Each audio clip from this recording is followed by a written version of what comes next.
His name is Smaug. Do you guys know where that name came from? Today here at Earhart, I contacted Mrs. Ibrahim from the Kansas Hawking Club and asked if she could bring out a falcon for my students to see. We have been reading a novel the last 4 weeks called My Side of the Mountain, and in this novel the main character Sam trains a falcon to help him hunt. So I contacted the Kansas Hawking Club to see if they could bring out a falcon for my students to see in person. My Side of the Mountain, it's a book about Sam Gribley, and he goes to the Catskill Mountains. He trains a falcon and he names it Frightful, and he teaches the bird how to hunt for him. Today they brought out a kestrel falcon, which is a smaller breed of falcon.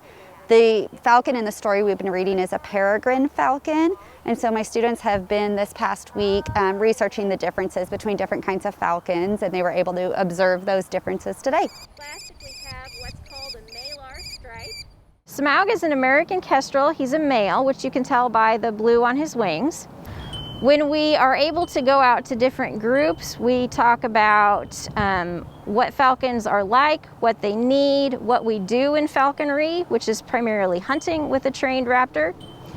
And they get a chance to look at him up close and help see the importance of conserving what we've got in the natural world. The females are bigger than the males, and the boys, they have blue right here, and the girls, they have orange.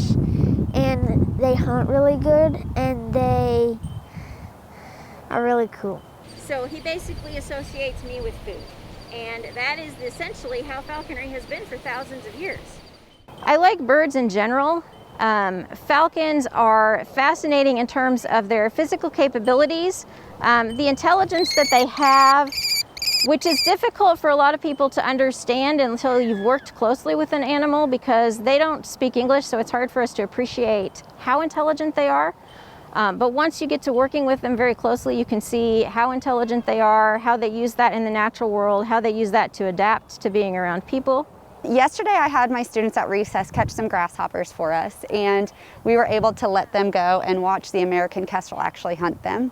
I think they thought it was pretty cool. It was a pretty cool experience to get to see him actually hunt and to be up close and personal and get that information and that experience.